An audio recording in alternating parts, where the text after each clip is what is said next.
Hello and welcome to my instance video series. Are you prepared? Today I will summarize the Scarlet Monastery, or SM for short. The minimum level to enter Scarlet Monastery is 21.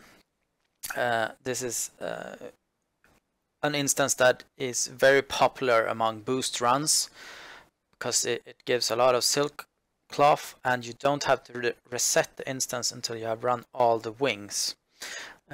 Which gives a lot of XP for lower level characters.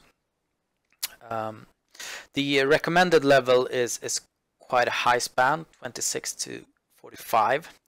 That is because this instance is divided into 4 wings, and the lower part of it is basically up to level 33, I think, and the highest level wing is for 37 until 45 somewhere. The trash mobs in general are in a wide span as well. The Scarlet Monastery is located in Tirisfal Glades, just north of Undercity. For Horde this is quite easy to access, but for Alliance there's a long run to get to the instance. The first wing is called Graveyard. The recommended level for Graveyard is 26 to 36. Graveyard is not that hard actually, so you could probably do it at 28 maybe. It would be appropriate for this. However, there are only 2 bosses in Graveyard that are always spawned: Bloodmage Thalnos and Interrogator Vicious, and there are 3 rare spawns. There is not great loot in Graveyard unless the rare spawns are up, but if one of them are up, the loot is very good actually. The next wing is Library. This is a bit higher, recommended level from 29 to 39. Trash mobs are somewhere between 29 to 34, and the last boss is level 37. So I recommend the party being at least level 33 actually to be able to hit this boss enough. Armory, recommended level 32 to 42. I recommend that you're at least 35, hopefully a bit more, like 37 maybe, but it can definitely be done with a group of 35, level 35. The trash mobs are between 33 and 39, and there's only one boss, which is Herod, and he drops a lot of loot for melee and male users. I will come back to that later. The last wing is the Cathedral wing, which has a recommended level of 35 to 45. I would suggest that you're at least 37 before going in here. A lot of people want to run Cathedral because there's a lot of good loot for both casters and melee and tanks. The trash mobs are somewhere between 37 to 40, and there are totally 3 bosses in this instance.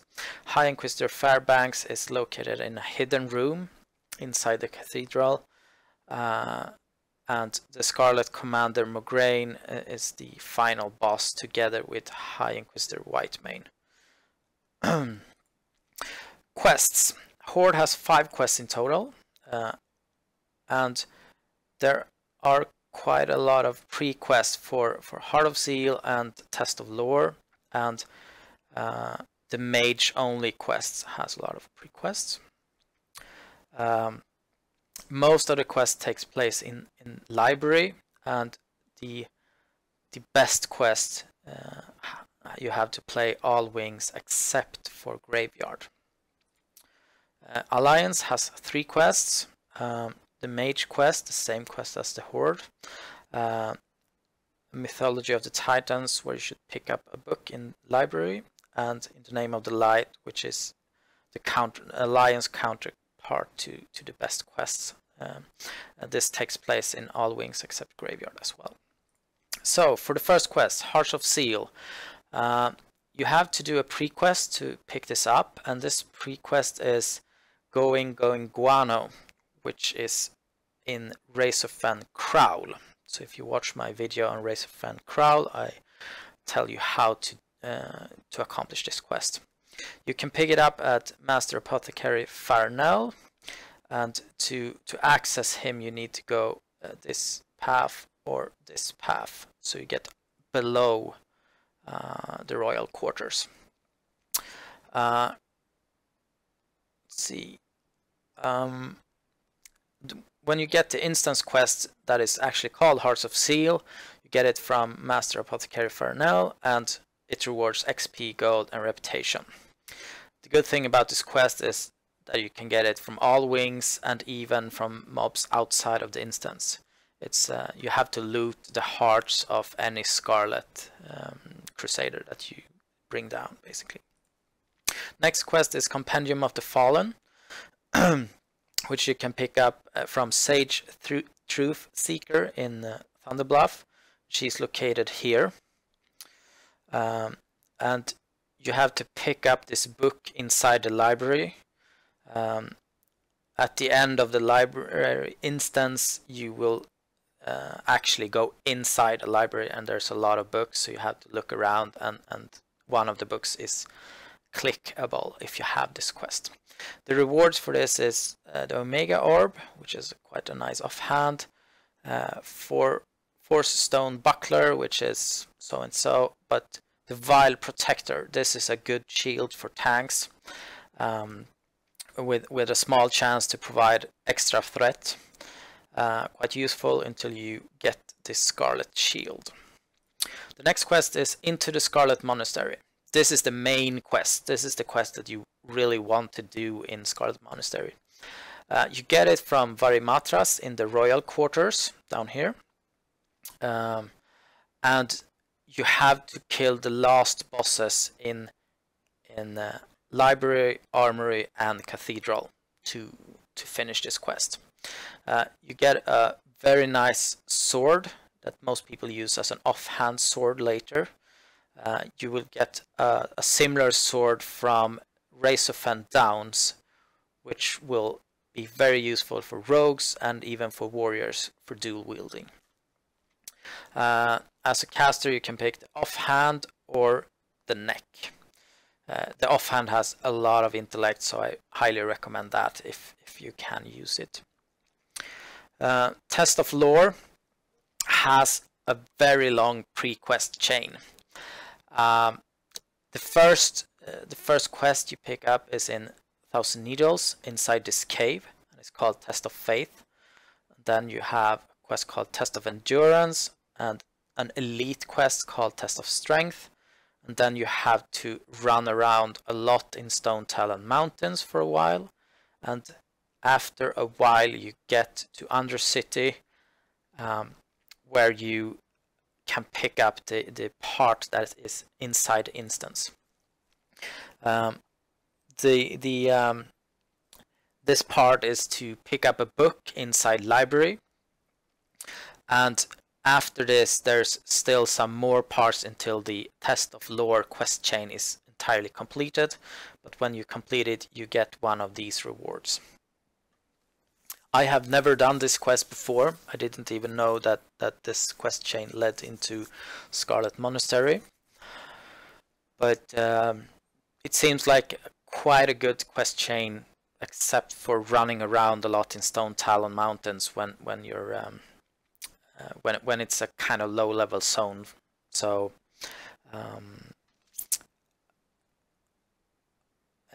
I will try to do it next time on my next character to evaluate this. Then we have a mage only quest called Rituals of Power, which is available for both Horde and Alliance. There's quite a lot of pre-quests. It starts at your mage trainer at level 30, and the quest that actually wants you to go inside Scarlet Monastery, you will fetch in the Shimmering Flats in Thousand Needles, and it requires you to pick up a book inside library called Rituals of Power. Then you will have some more quests, and in the end of this quest chain you get to choose one of these wands. So basically, if one wand for whichever spec you are, but this is a very good wand, one of the few wands that has extra spell damage on it on such a low level. I guess most will take the frost spell wand, since most level with frost. Moving on, In the Name of the Light is Alliance counterpart to the main quest, so to speak. This is the important quest. It's in several wings. It's library, armory, and cathedral, killing the last bosses in each. You pick it up at Rayleigh the Devout in South Shore in Hillsbrad Foothills. And this is excellent because you will run from South Shore up to Scarlet Monastery. There are several videos out there for the best way to run, but basically you run up here to the lake and try to stick to the lake. The rewards for this quest is Sword of Serenity, which is quite similar to the Horde version of this sword. But the Alliance also get the Bonebiter Axe, which is quite nice for some classes, and Black Menace, a dagger. The dagger is an excellent offhand. It's a bit too fast to play ambush rogue with, but I would probably pick up the dagger if I was dual wielding as a warrior, and as a rogue you're probably into sword spec right about now, so pick up the Sword of Serenity. And for the offhand for casters, it's not much to think about. If you don't need this, take the axe, it gives more gold. The last quest for Alliance is Mythology of the Titans, which you can pick up from Librarian May Paledust in the Halls of Explorer in Ironforge. And she wants to pick up this book in the library, Mythology of the Titans, in the library instance, and you're rewarded with this neck.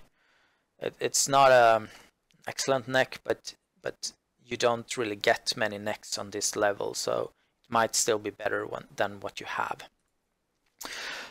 Drops in the instance, there are 4 wings. I will go through them in order, but this is basically Graveyard, Library, Armory, and Cathedral. I forgot to add Fairbanks here. I see there's actually one more boss in Cathedral. Interrogator Vicious, he has about a 10% chance to drop this dagger, otherwise he will drop this fist weapon. The dagger is kind of good. I think some people want it for twink gear. I am not certain, because the speed is okay but not the best, but I think it's quite a good rogue twink dagger. Ashir the Sleepless, it's a rare spawn, but he holds a lot of good items. The wand is very nice, the neck is nice, and these legs are amazing for priests, but even warlocks could use them. Fallen Champion is also a rare spawn. He holds a very good, a sword that is decent, I'd say, for most classes. Warriors should not pick this up because you will get a whirlwind weapon, but for paladins or even hunters, this could kind of make sense. Ebony wise, these hands are really good. You won't find anything better for leather until you go into RFD or Race of Van Downs. And this head is also very nice for casters. You will probably switch it with the white main head when you get into Cathedral, but if you get it at level 30, that's quite a long way off. Then we have another rare called Iron Spine. He drops a very nice ring. This ring is so good that you probably won't switch this out until you play Maraudon or maybe an Uldaman, but probably Maraudon. This mace is quite okay. It's actually quite a good offhand for warriors until you receive your second sword.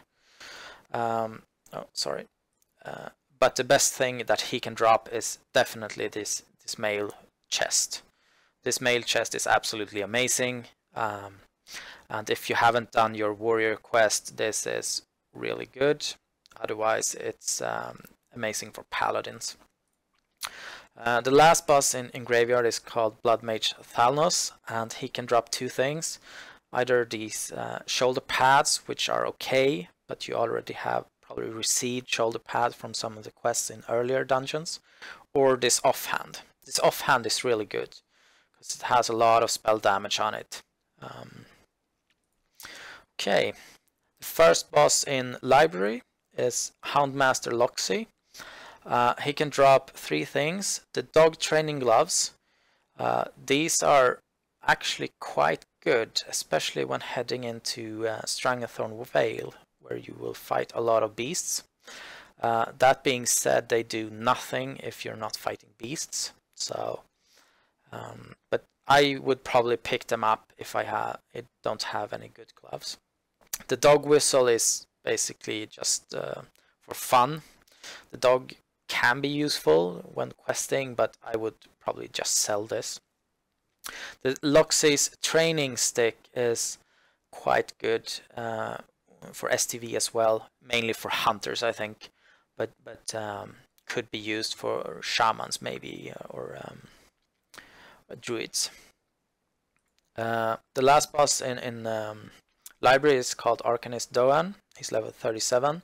He can drop a lot of caster loot. A lot of casters want to play this dungeon because of this. He has quite a good chest. It's not amazing, but it's quite good. Shoulders again.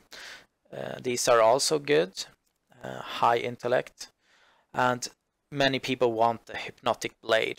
They want to pair this with the offhand you get from the quest in from Scarlet Monastery.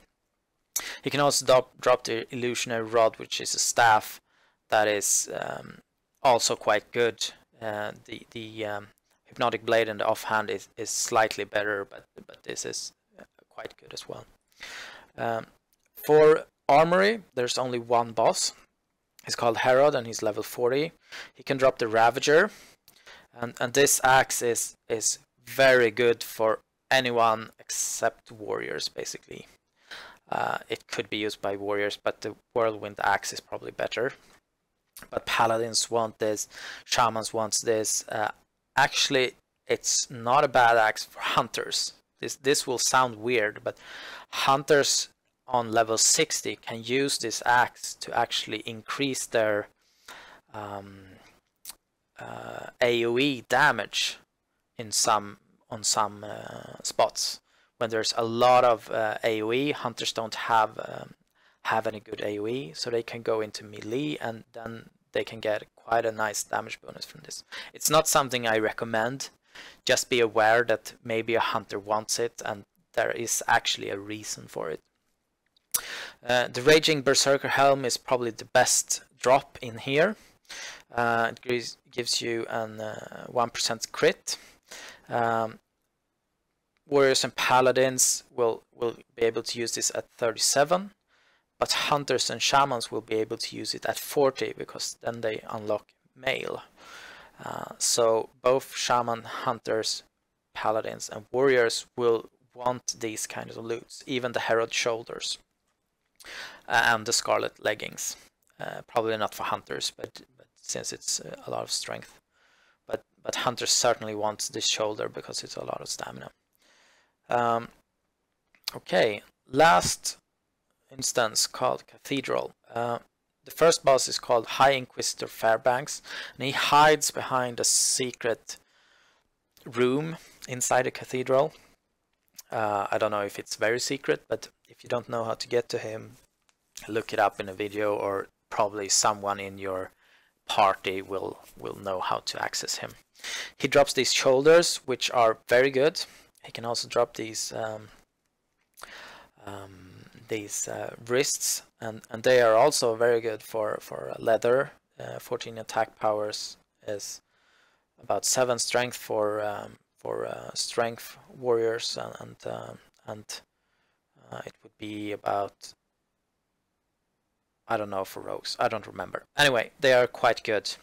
Dusty mail boots, quite nice for tanking, but not excellent. Scarlet Commander Mograine, he drops very nice loot for melee DPS mainly, and gloves that are very nice for hunters also, and shamans. The Aegis of the Scarlet Commander is almost a must-have for tanks. You will have a hard time finding a better shield until level 50. Gauntlets of Divinity is very nice for any character that can use mail. Mograine's Might is useful for shamans and druids mainly. So as a warrior, I would probably not roll on this unless no one else wants it. But it's a bit too slow, too fast for warrior, and the stats are not that great. And Mograine can also drop the Scarlet Leggings, same as Herald. High Inquisitor Whitemane, which is the other boss in here, alongside Mograine, drops caster loot. Whitemane's Chapeau is one of the best helms, and you will probably have this helm until at least level 50, so it's a very good pickup. And this Trinuan Amulet is a nice caster pickup as well. I've seen people have this at level 60 before getting anything else. You probably exchange it somewhere around 50 to 55 normally. Hand of Righteousness is quite nice for any healing class, but I would only use this when healing, so for your healing set, nothing else. Okay, so my thoughts on the dungeon. As Horde, I would actually recommend running the instance multiple times, especially to complete all the quests. But there are a lot of nice loot in here for almost every class, and a lot of people wants to run SM all the time, and it's quite close to Undercity and to vendors and such, so it's not a big hassle to get here. However, this goes for both Horde and Alliance. When signing up for a group, try to make sure that you can play it several times before stopping, so you don't have to. This is especially true for Alliance, but do library armory runs, or armory cathedral runs are quite common, that you run both instances and then maybe reset if the group is good after a quick stop to the vendor. For Alliance, try to run this instance multiple times. However, try to make sure that the group is good beforehand and the group is able to play several of the dungeons before going here, because it's a long run. You will probably wipe once or twice and die on the way or from ganks from hordes, and you have a very long way if you want to vendor anything, if you want to sell anything, repair or anything. That's a long way off. So if you go through this long run, you should try to run it several times. That being said, I know a lot of people who do it once and then Hearthstone back to Ironforge, and then they run again, and it takes maybe half an hour to get to Scarlet Monastery from Ironforge with the flight path and then the running, and so it takes a lot of time. Make sure that you complete the quests. If you're not a mage, it's only 2 quests, so it should be quite easy to pick them up and complete them. In the Name of the Light has amazing rewards, so everyone should try to complete that.